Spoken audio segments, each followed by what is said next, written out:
Hello and welcome back, and that's right, today I want to compare two 2-bay NASs for those of you out there that are thinking of making the jump away from third-party cloud services. Maybe you've got an old generation network attached storage device you're looking to upgrade. Whatever your reasoning for finding today's video, hopefully by the end of it you'll know which one of these two systems deserves your money, but for me, more importantly, your data. So we are looking at this, the recently released Synology DS224 Plus, and we're comparing it against this, the QNAP TS-262 NAS. Now, both of these systems are 2-bays. They run and pretty much can support the myriad and full complement of applications from both of their respective brands. On top of that, they both arrive with a couple of years of manufacturer's warranty, a big long commitment in terms of software and support, and arguably at the quickest glance you might think, oh, they're pretty darn similar, I don't quite see all the differences. How comes that one costs more? Well,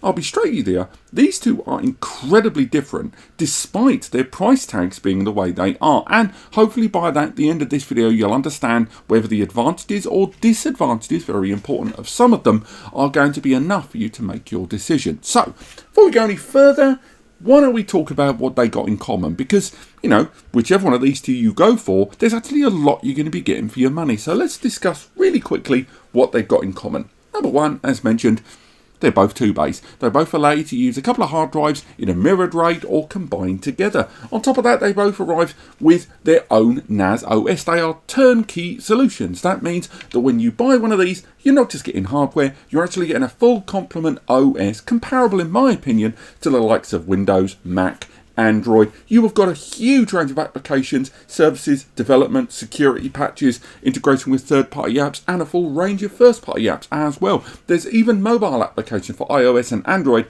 that allow you to have more tailored access to these devices. On top of that, if you want to access these devices remotely, not just on a local area network, I'm pleased to tell you that both of these have got support of not only their first-party remote access with My QNAP Cloud and Quick Connect from Synology, but also support of things like TowerScale, TeamViewer, and other VPN and non-VPN-led remote access protocols.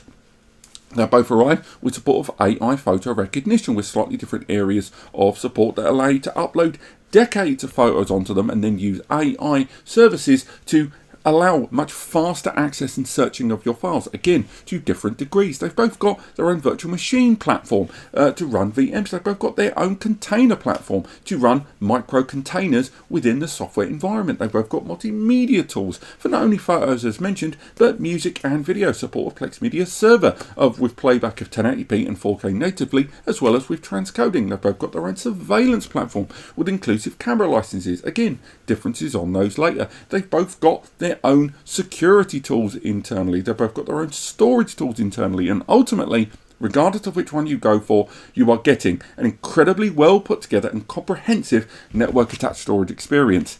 However, you did not come to this video to find out what's the same, did you? You want to know what's different and hopefully help you decide which one to go for. And our first step along that road is, of course, price and value.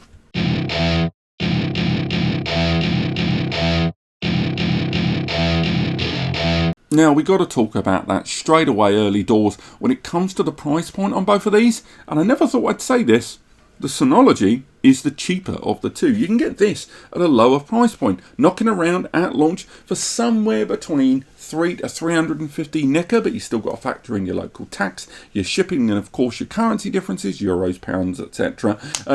It is still the lower price of the two, even though it's the newer of the two, arriving in summer 2023, whereas the TS-262 arrived in early spring 2023 with a price tag that again lives around that 350 mark, but in some cases closer to the 400 NECA mark. So there is definitely an increase in price there for both of these inclusive hardware software options. So if you are just weighing these up on the actual price point and the cost in the basket, which by the way would be fantastically narrow-minded if that was the only thing you were looking at. Sorry to be condescending. But if that is what the most important factor is for you, rolling it in, of course, with the hard drive prices too, then the Synology is the lower price of the two. But we just we don't just want to talk about price, do we? We want to talk about value for money. And we will be going into a lot more detail on that one in the hardware section in a moment. But I would say right now, just early doors at a cursory glance,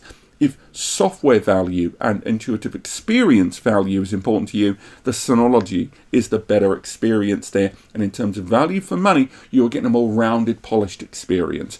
But if value for money is more about hardware for you, is about features for you, and in terms of actual physicality and what you're getting in return for your money that you can look at, the QNAP is the better choice there, because the hardware inside this, and you're going to hear about it more, spoiler alert in a bit, this absolutely wipes this off the map in terms of hardware. So again, in terms of price and software value, the Synology, and in terms of hardware nuts and bolts value, it's going to come down to that QNAP. But why don't we get our tweezers out and probably break down into what makes up that hardware value on the QNAP and why I'm giving it such a solid intro there.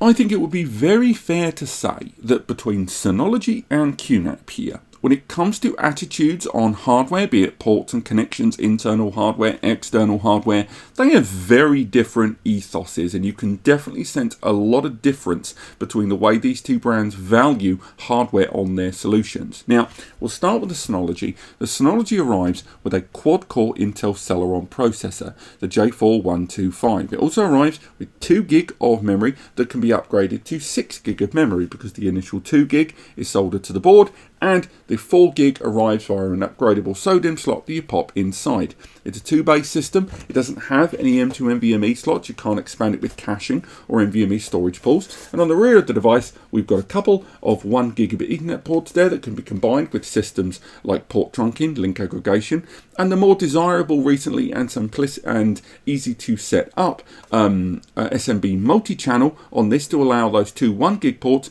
to give you 2 GBE. There's also a couple of USB ports here, one on the front, one on the back, and those USB ports are USB 3.2 Gen 1, so 5 gigabit connectivity, and it has to be said, Synology has been rather mean in what those USB ports can do, stripping a lot of the features and services of USB for security reasons and only allowing USB storage devices to be used, things like UPSs, and a very small arrangement of USB peripheral devices. You can't use network upgrades, be they USB to 1 gig ports, you can't use USB to 2.5G upgrades, you can't use USB to 5G upgrades. Those network ports there, because of the restrictions on those USBs, mean that that's as far as you can go in terms of network connections. There's no support of expansions on this device, such as the DX517 that requires an eSATA port there, and ultimately this 2-bay has a lower glass ceiling than most other solutions in their portfolio that might cost a fraction more. Now, how does that compare against the QNAP? Well, in terms of hardware, very poorly. Now, the CPU inside this device is the N405. It is a dual core, but before you get annoyed by that, it is a dual core 2.0 GHz processor that can be burst up to 2.9 GHz, a higher clock speed than that of the Synology. It is still a dual core, but it's a newer generation dual core, taking advantage of efficiencies and improvements in the Intel Celeron product family. It also arrives with 4 gig of memory by default, but you can't upgrade it, and a lot of that is to do with memory shortages, but the 4 gig is soldered to the board, so you're getting more on the start, but you can't upgrade it higher. It's got fewer cores, but it's a newer generation processor with a better integrated graphics processing power behind it, going up to, I believe, 900 MHz or 850, which is higher than that of the 2019 generation Intel Celeron J4125 inside this, and ultimately means a higher efficiency level and more memory to start with, but you can't upgrade it later. So at the moment, we can kind of call it a draw, right? It's got more memory, but it's costing more, and you can't upgrade it. And it's got a newer generation CPU that's more efficient and capable, but there's fewer cores there. So what is it that makes the hardware on this a little bit more? Well, from this point, much like the song goes, the only way is up. So at the front there, we've got a USB port, but that USB is USB 3.2 Gen 2, a 10 gigabit USB port. There's even another one there on the rear. Those USBs not only support the network upgrades that I've already mentioned, so it supports all of the storage drives, but you can add more network ports to this, and those network ports can be 2.5G, they can be 5G, but it doesn't stop there. More on that in a moment. Also, we've only got the one LAN port there, so you might be thinking, well, that's bad. Well, notwithstanding that you can add more network upgrades via USB, it's also a 2.5 gigabit network port, which means this single port has 2.5 gigabit, which even if you combine the two ports on this, is faster. You will need 2.5 gig support on your router or switch or client hardware device, or you can buy a $20 USB to 2.5 gigabit Ethernet adapter and directly connect one point to one point on this with your PC or Mac system in order to take advantage of better bandwidth speeds. But talking of better bandwidth speeds, we've got a PCIe upgrade slot here. That's right, this system allows you to add more network ports. You can add a 2-port 10 GBE card. If you choose, you can add a combo card that allows you to have a 10 GBE port and 2 M2 NVMe upgrade slots to this device. Yes, you've got to pay extra, but this 2.5 gigabit Ethernet port on here is not only better than in terms of bandwidth, 2 1 gigs on this, although there is the option of failover with 2 ports, this at least allows a greater degree of scalability and upgradability on its network connections. And talking of scalability and upgradability, inside here, there isn't just the 2 hard drive bays. Inside here, there are 2 M2 NVMe slots. Now, those 2 M2 slots are PCIe Gen 3 x 1, so they are capped at 1000 megs each. And by the way, that PCIe slot there at the top is Gen 3 x 2, so 2000 megs. But those M2s mean that this 2 bay is technically a 4 bay. It's 2 SATA hard drives and 2 NVMe's. The NVMe's inside this are not restricted very much. You can use Seagate drives, you can use WD drives, you can use Toshiba drives, you can use a myriad of different M2 NVMe's inside this system that can be used for storage pools.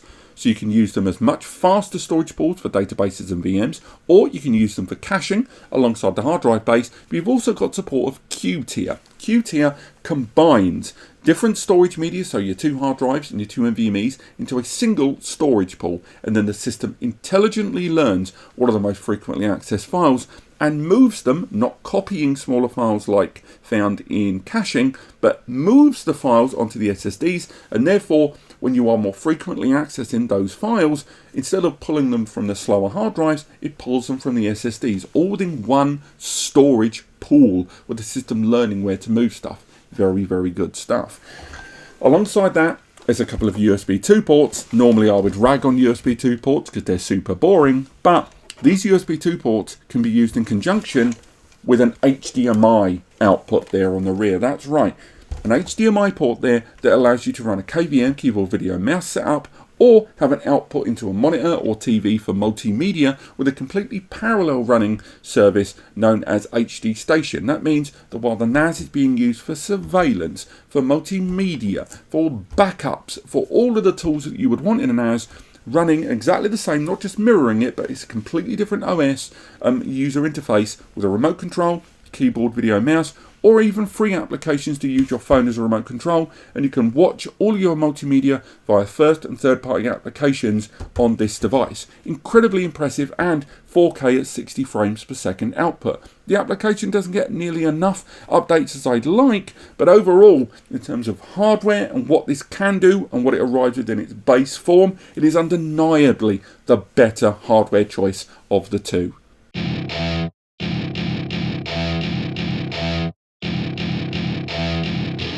Now, in terms of software, there's a huge divide between them, and although I'm going to go into a lot of details about what both of these two brands provide in QTS and DSM respectively, I think it would be remiss not to immediately get it out of the way that me personally, when it comes to the user experience, DSM is the better software of the two. I think QTS has come forward a lot of ways in the last few years, and it's certainly close the gap in terms of features and user experience, but DSM still leads the way. It is just a much smoother experience, and one of the reasons when we talk about the hardware on this device and that price point earlier in such detail is because when it comes to the Synology and what you're paying for, I would normally say 60-40, but I'd even go as far to say 70-30 on this device of your spend. 70% of that is going towards software. Not only the software you're getting, but the development and the long-term support.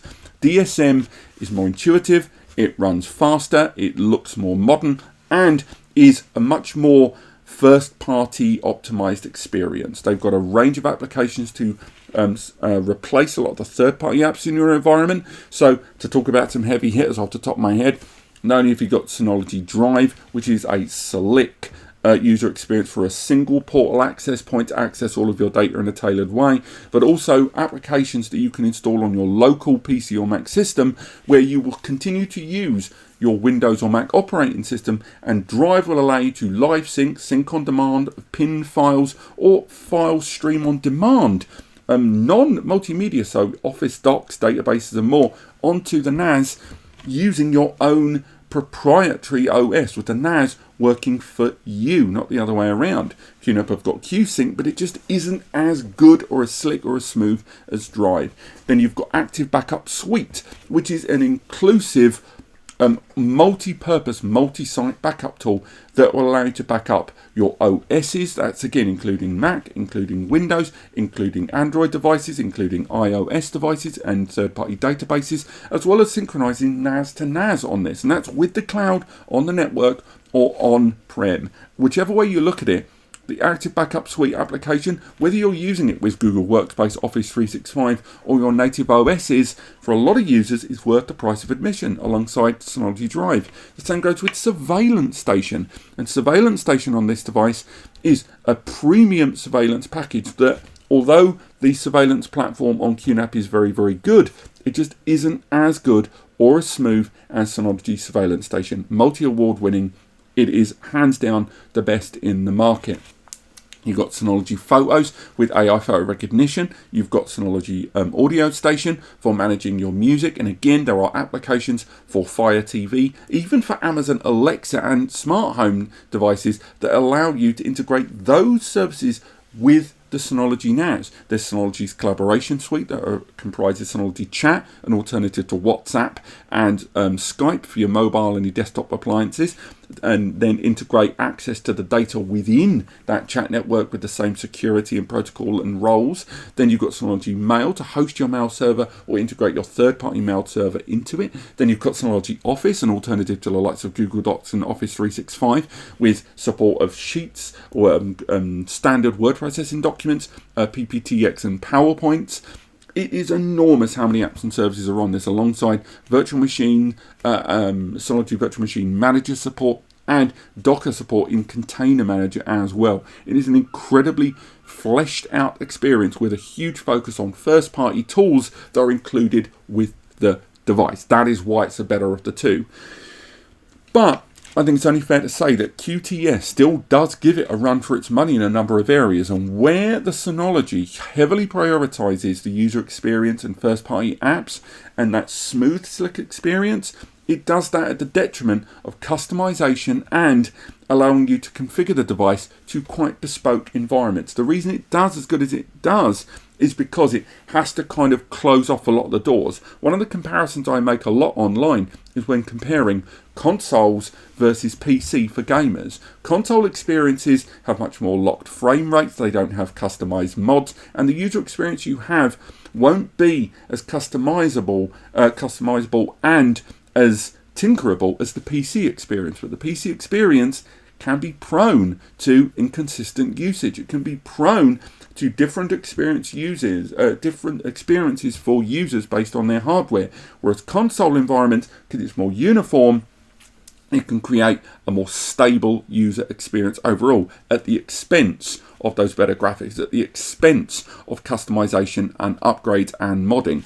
And that's the difference when we look at these two brands, because the QNAP platform, it has a range of first-party apps that are very, very good, but they have tried to make their platform more accessible for everyone. And unfortunately, it does spread them a little thin sometimes for certain user environments. So they have that QSync application that's rivaling Synology Drive. It's just not as fluid. They've got their surveillance platform QVR Pro, and with 8 camera licenses included in this and 2 with this, there's a lot to get you attracted by it.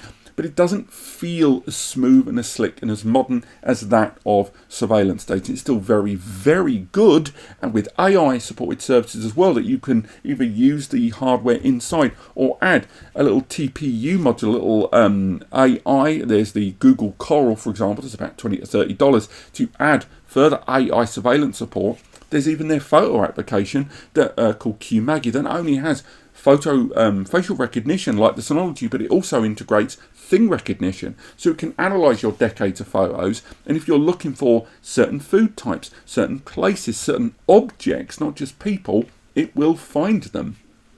Then you've got their virtual machine platform. The virtual machine platform has a more broader scope for customization. It also has a marketplace that allows you to 1 or 2 click and download Windows VMs, Ubuntu VMs, Zabbix VMs, pfSense VMs onto the system. Even the container application, Container Station, has a wider degree of customization than that found on the Synology, but by doing so, it leads to a potentially inconsistent experience, and less experienced users may suddenly get overwhelmed or put the system into a less efficient state.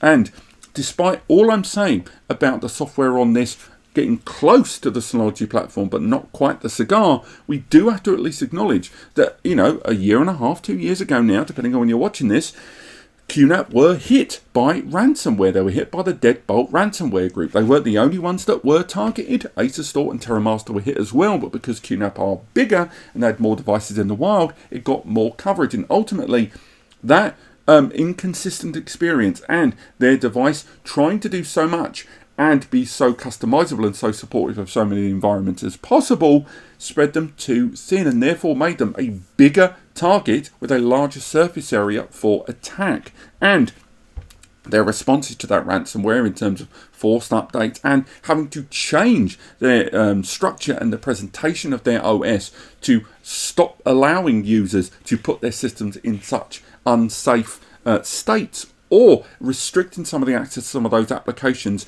and ensuring those updates are enforced, certainly made them some unhappy users. And ultimately, their management of their software, although with highlights such as hybrid mount, such as QMAGI, such as in QTS 5.1, some of the hard drive prediction failure settings and more, and things like that Q-tier that I mentioned being very, very good, there is no denying that in terms of software between these two, you got to give it to the Synology DS224. And if that's an important thing for you over hardware, that's going to be the big takeaway for you here.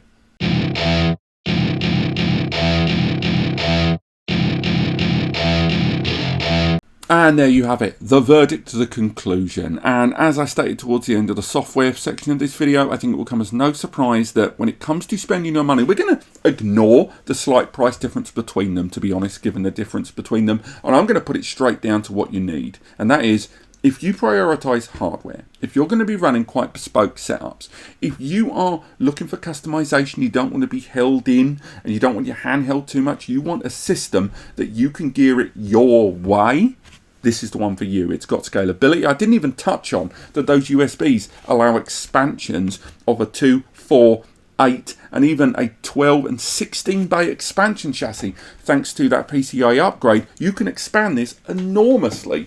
With the Synology not allowing expansions, it's quite locked in where it is in the portfolio. If things like that excite you, if things like the M2 NVMEs and their capabilities for AI supported stuff, their capabilities towards Qt, their capabilities for storage pools and caching, if all of that is really attractive to you, and notwithstanding the network upgrades on all those USBs that are possible at 2.5G and 5GB and the 10G via a PCIe, if that sheer scope for hardware expandability is important to you, the QNAP is a no-brainer. It's a real shame that we can't scale the memory, but apart from that, everything else about it for me, in terms of hardware and customization, is a solid win. However, if consistency, stability, and usability is important to you, if you're looking for a system that is going to shut up and do the job and doesn't require a lot of input from you, doesn't require tinkering and customization to get the most out of it, if what you're looking for is a smooth, no hassle experience, the Synology DS224 Plus is the obvious choice. When it comes to comparing these two brands, it's always come down to hardware versus software, stability versus customization, innovation versus reliability between the two of them. And when it comes to the software side of things and that user experience, the DS224 Plus wins. So again, hopefully somewhere between all of this, you have identified yourself as a user and therefore which one of these two best suits your needs. Let me know what you think in the comments. Maybe there's a point I didn't touch on enough for you, or I didn't touch it at all, or I didn't hit on it heavy enough, or I overlaid it too much. Let me know what you think.